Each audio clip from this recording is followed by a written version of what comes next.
Aaron Banks, round 2, was he a reach in your opinion? Yeah, absolutely. Okay. Why? Absolutely. I expected him to be drafted in the third day of the draft. Uh, most of the people likes his size. They are saying that he is way more athletic than it seems like. But as I see him, as I watched his tapes, um, if we drafted him as a guard for the 49ers, it's not a great pick at all because he just cannot fit into our scheme. Of course, Kai can do things and make him look like more athletic or other things like that, but I can't see him as an instant starter at guard right now with the current playbook.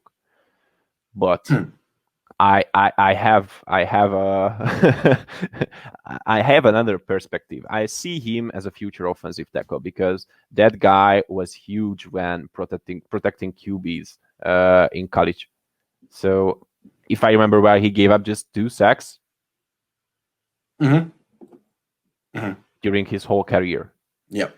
In college. So as I see him, he's more like an offensive tackle. He has longer arms than a guard, and I do think that he can succeed at the tackle position. And as I see him, he will be a tackle on the long term for this team.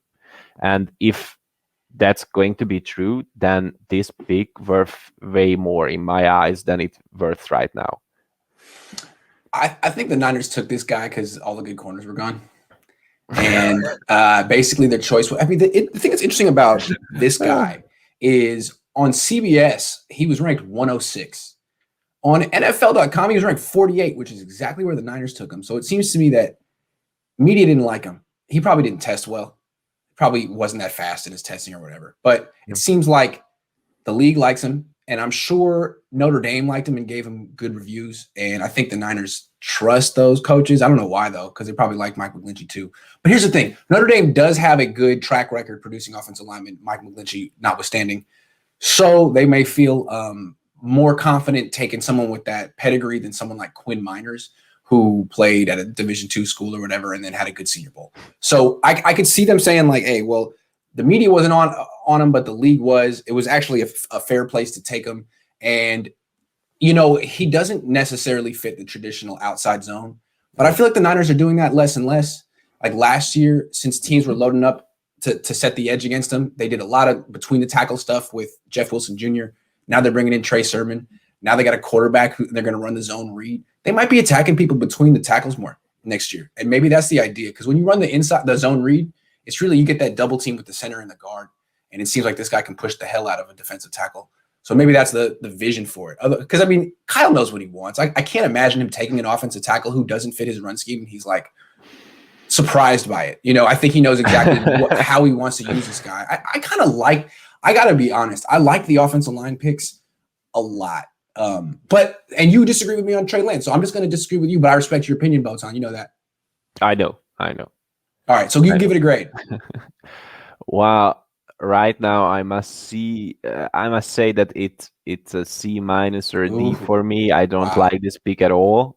But if they are going to develop him as an offensive tackle, then things will change quickly in my mind. So I'm not necessarily saying that I hate this pick, but I don't like it.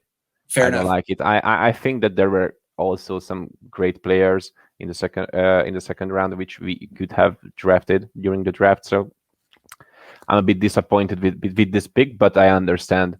And in some parts of my brain can agree with you what you were saying about changing schemes. But to be honest, I can't see this is going to happen. Yeah, I do think they're going to be changing their scheme. I think they're trying to have a more powerful team. I mean, all their wide receivers are bigger than they used to. All these guys break tackles. Deebo Samuel, George Kittle.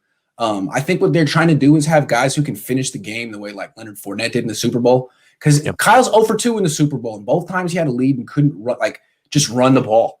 It's not that hard, but he has this finesse running game with 200-pound running backs who aren't built to like grind it out with a lead in the second half. Aaron Banks is the kind of guy who you remember Mikey Potty for the Niners? Yeah, of course. The second half of wins, he was just devastating. And I think this guy could have that kind of effect. I'm projecting here. I like this pick. I'm going to give it an A. It'll be interesting to see what happens because we're so split.